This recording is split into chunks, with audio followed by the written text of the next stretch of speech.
नमस्कार दोस्तों। आज है 15 नवंबर और 15 नवंबर को हर साल हम मनाते हैं भगवान बिरसा मुंडा जी के जन्म दिवस के रूप के ऊपर। जल जंगल जमीन का कॉन्सेप्ट जो था वो भगवान बिरसा मुंडा जी ने दिया। आप लोग जानते होंगे कि आज के समय हम इनकी 150th बर्थ एनिवर्सरी सेलिब्रेट कर रहे हैं। तो थोड़ा सा जानते हैं बिरसा मुंडा जी के बारे में, क्या इनकी अर्ली लाइफ थी, कैसा इनका बैकग्राउंड था, वो सब चीजें हम समझेंगे। दोस्तों, जब हम बात करते हैं बिरसा मुंडा जी के बारे में तो एक ट्राइबल लीडर थे और साथ ही एक रिलीजियस रिफॉर्मर भी थे। दरअसल में बिलोंग करते थे मुंडा ट्राइब, कहाँ की? छोटा नागपुर की, जो कि आज के समय आपको झारखंड और उड़ीसा में देखने को मिल जाती है। 1875 के अंदर 15 नवंबर को इनका जन्म होता है, राइट। एंड बहुत ही कम उम्र के अंदर इन्होंने बहुत कुछ अचीव कर लिया। अगर हम बात करें ना 1875 की, तो उस समय आप जानते होंगे जो ट्राइबल की सिचुएशन थी वो अपने आप में काफी खराब थी और ये जो एक्सप्लॉयटेशन थी ये बढ़ जाती है जब ब्रिटिशर्स यहां पर आते हैं। ब्रिटिशर्स के साथ साथ हम बात करते हैं मनी लैंडर्स की एंड साथ ही साथ जो आउटसाइडर्स होते हैं जिनको जाना जाता है डीकूस के नाम से। इन डीकूस ने आपके जो ट्राइबल्स थे उनकी कंडीशन काफी खराब कर दी थी एंड वहीं से कहीं ना कहीं एक रिवोल्ट की शुरुआत होती है। दरअसल में रिवोल्ट की शुरुआत से पहले हमें समझना होगा कि पहले क्या था। पहले दरअसल में ना कॉलोनियल एरा के पहले हमारे सामने जो लैंड ओनरशिप होती थी वो ट्राइबल्स के पास ही होती थी। यहां पर उनका एक सिस्टम है, दैट इज हुंतकटी सिस्टम, राइट। ये सिस्टम हमें देखने को मिलता है कॉलोनियल एरा से पहले। पर जब एक बार कॉलोनाइजर्स आते हैं उसके बाद कहीं ना कहीं आता है 1793 के अंदर परमानेंट सेटलमेंट सिस्टम। आप जानते होंगे लॉर्ड कॉर्नवालिस के समय के ऊपर परमानेंट सेटलमेंट सिस्टम आता है, जिसके माध्यम से जो जमीन है वो कहीं ना कहीं जमींदारों को दे दी जाती है एंड कहीं ना कहीं जो ट्रेडिशनली रॉयल्स थे उनसे जमीन छीन ली जाती है। तो यहां से कॉन्फ्लिक्ट स्टार्ट हो जाता है। जो ट्राइबल्स के राइट थे, जो उनके हक थे, उनको एक तरह से डिनाई कर दिया गया एंड उनकी जो ओनरशिप थी वो खत्म कर दी गई।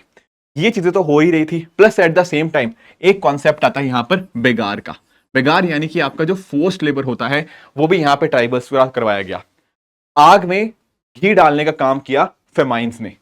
आप नोटिस करोगे 1896, 1897 एंड इसके बाद भी इनफैक्ट ना बहुत सारे फेमाइंस हमें यहां पे इस समय देखने को मिलते हैं, जिस वजह से पूरा का पूरा जो ट्राइबल्स थे वो यहां पर बहुत ही मैसिवली स्टार्व हो जाते हैं। उनको बहुत दिक्कतें आती हैं अपना गुजारा करने के लिए ही।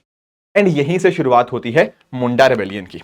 मुंडा रेबेलियन की हम बात कर सकते हैं, या फिर इसको जो नाम है वो उलगुरान रिवोल्ट भी आपको देखने को मिल जाएगा, राइट। या फिर आप इसको द ग्रेट टुमोल्ट, ये सारे नाम आपको पता होने चाहिए कि मुंडा रेबेलियन को और किस किस नाम से यहां पर जाना जाता है। एक बार यहां पे रिवोल्ट स्टार्ट होता है तो कहीं ना कहीं आप नोटिस कर पाओगे कि 1900 के आसपास ये रिवोल्ट अपने काफी हाई पीक पे ऊपर आपको देखने को मिल जाएगा एंड वहीं पर रोल किसका आया? मुंडा रेबेलियन का। एंड आप यहां पे नोटिस कर पाओगे कि जो रिलीजियस रिफॉर्म्स थे, राइट, उनको भी यहां पे किया गया।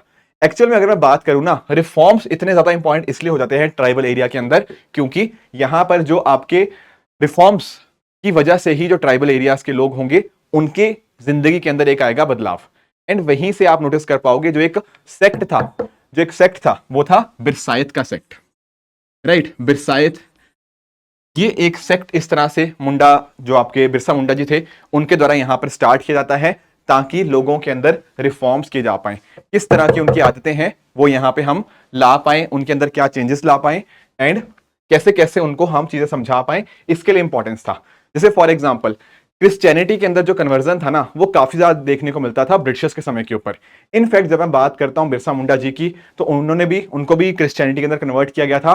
पर जब उन्होंने नोटिस किया कि ब्रिटिशर्स का पर्पस सिर्फ एजुकेशन नहीं बल्कि वो चाहते हैं क्रिश्चियनिटी के अंदर कन्वर्ट करना, तो लोगों के अंदर उन्होंने इस सिस्टम को लेकर आए एंड जिस माध्यम से उन्होंने बोला कि आप कहीं ना कहीं इन सब चीजों के अंदर ना मानिए, जो डिफरेंट डिफरेंट अलग तरह की कुरीतियां होती हैं उनसे आपको बचना होगा। आप बिलीव करिए मुंडा बिलीव्स और मुंडा कस्टम्स के अंदर। एंड इसी वजह से लोगों ने बिरसा मुंडा जी को भगवान यानी कि God plus at the same time धरती आबा या फिर जो जो लैंड होता है उसके गॉड की तरह, एक तरह से हमने फादर ऑफ द अर्थ की तरह यहाँ पे इनको सेलिब्रेट किया जाने लगा। तो इनकी जो टीचिंग्स थी ना वो बिलीव करती थी वन गॉड के अंदर कि दुनिया में एक ही भगवान है, हम उसकी पूजा करेंगे। बहुत सारे लोगों ने इस बिरसाइत सेक्ट को यहाँ पे ज्वाइन किया। फिर बाद में जब रिवोल्ट होता है तो रिवोल्ट के समय यहाँ पर बिरसा मुंडा जी को अरेस्ट किया जाता है एंड हम देखते हैं कि लगभग 24-25 साल की एज के अंदर ही यहाँ पर उनको जब अरेस्ट किया गया था तो रांची जेल के अंदर उनकी यहाँ पे हमें डेथ देखने को मिल जाती है। पर इनकी इंपॉर्टेंस ना इनकी डेथ के बाद भी बहुत ज्यादा देखने को मिली। जैसे फॉर एग्जांपल डेथ के बाद एक टेनेंसी एक्ट आता है, छोटा नागपुर टेनेंसी एक्ट, जिसके माध्यम से ट्राइबल लैंड को एक नॉन ट्राइबल को पास करना, एक तरह से उसको बैन कर दिया गया, plus at the same time जो खुंदकटी सिस्टम जो चला आ रहा था उसको वापस से रिस्टोर किया गया। ये थी पूरी की पूरी कहानी बिरसा मुंडा जी की। पर पिछले सालों के अंदर हमें देखने को मिलता है कि हमारे प्रधानमंत्री जी के द्वारा या हमारी सरकार के द्वारा एक बहुत ही फेमस मिशन चलाया जाता है जिसका नाम है प्रधानमंत्री पीवीटीजी डेवलपमेंट मिशन। अब आप लोग जानते होंगे पीवीटीजी के बारे में, मैं थोड़ा आपको एक्सप्लेन कर देता हूं। दोस्तों वैसे तो ट्राइबल्स की जब हम बात करते हैं ना तो काफी सारी दिक्कतें ट्राइबल्स को फेस होती हैं, पर इन ट्राइबल्स के अंदर भी कुछ ऐसे ट्राइबल्स हैं जो अपने आप में बहुत ज्यादा बैकवर्ड है एंड उनकी कंडीशंस के आइडेंटिफाई करने के लिए सरकार ने 4 कंडीशंस दी हैं, जिसमें पहला आता है आपका pre agriculture level of technology, यानी कि अभी भी वहां पे जो टेक्नोलॉजी इस्तेमाल करी जा रही है वो एग्रीकल्चर से भी पीछे है। साथ ही साथ अगर हम बात करें लिटरेसी का जो लेवल है वो काफी कम है, आपकी जो पॉपुलेशन है या तो गिर रही है या फिर स्टैग्नेंट हो चुकी है, एंड लास्टली इकोनॉमिक बैकवर्डनेस बहुत ज्यादा है। अगर कोई ट्राइबल ग्रुप ऐसा है जो कि इन चारों कंडीशन को सेटिस्फाई करता है उसको हम जानते हैं PVTG, particularly vulnerable tribal group के नाम से। अब हम क्यों डिस्कस कर रहे हैं, क्योंकि पिछले साल सरकार ने 15 नवंबर को ही इनके जन्म दिवस के ऊपर ये पीवीटीजी मिशन यहाँ पे स्टार्ट किया था ताकि ट्राइबल का उत्थान हो पाए। इनफैक्ट ना 15 नवंबर का इंपॉर्टेंस इसलिए भी ज्यादा है क्योंकि आप नोटिस कर पाओगे जो झारखंड की स्टेट है, राइट, उसका जो फॉर्मेशन हुआ था वो दरअसल में 2000 को, जो सन 2000 था उसमें 15 नवंबर के दिन ही उनका यहाँ पे स्टेटहुड डे यहाँ पे सेलिब्रेट किया जाता है इन a tribute to Birsa Munda ji. इसके साथ साथ हम बात करें भारत के अंदर आपको टोटल 75 पीवीटीज देखने को मिल जाएंगे, जिनमें ज्यादातर बेसिकली जो 13 पीवीटीज हैं वो आपको उड़ीसा स्टेट के अंदर देखने को मिल जाएंगे। ओवरऑल अगर हम बात करें तो भारत में टोटल 18 ऐसी स्टेट्स हैं और एक यूटी, यानी कि आपको अंडमान एंड निकोबार ऐसी यूटी देखने को मिल जाएंगी जहां पर पीवीटीज की पॉपुलेशन हमें देखने को मिलती है।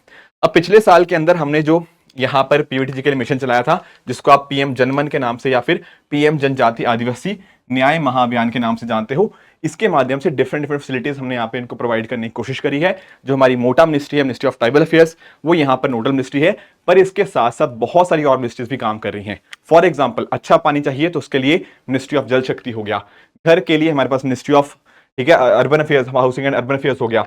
इस तरह से डिफरेंट हमारे पास और मिनिस्ट्रीज हैं जो कि काम क्या करती हैं ताकि इनके जिंदगी कैसे बेहतर हो पाए, अच्छी सड़कें दे पाए, अच्छा सैनिटेशन हो गया, अच्छी हेल्थ, अच्छी एजुकेशन, ये सारी चीजें लाने के लिए यहाँ पे हमने पिछले साल ये पीवीटीजी डेवलपमेंट मिशन यहाँ पे स्टार्ट किया था एंड डेफिनेटली इसके बहुत सारे बेनिफिट्स हमें देखने को मिल भी जाते हैं।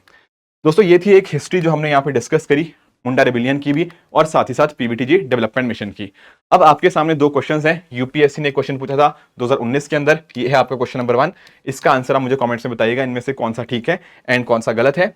इसके साथ ही साथ यूपीएससी ने 2020 के अंदर एक काफी आसान क्वेश्चन पूछा, राइट, तो ये है आपके लिए क्वेश्चन नंबर 2। इन दोनों सवालों का जवाब आप मुझे कमेंट्स में बता सकते हो। Plus at the same time जो जल जंगल जमीन वाला कॉन्सेप्ट है जो कि डेफिनेटली ट्राइबल्स के लिए बहुत इंपॉर्टेंट है, राइट। आई होप आपको ये सारा कॉन्सेप्ट अच्छे से समझ आ गया होगा कि कैसे कैसे पूरा मुंडा रेबिलियन ने यहाँ पे काम किया and at the same time बहुत सारी जो फैक्चुअल चीजें थी जो हमारे एग्जाम के लिए इंपॉर्टेंट है आपको वो भी समझ आ गई होंगी। दोस्तों इसी तरह से आप भी अपने एंड पे हार्डवर्क कीजिए। Thank you so much for joining, all the very best.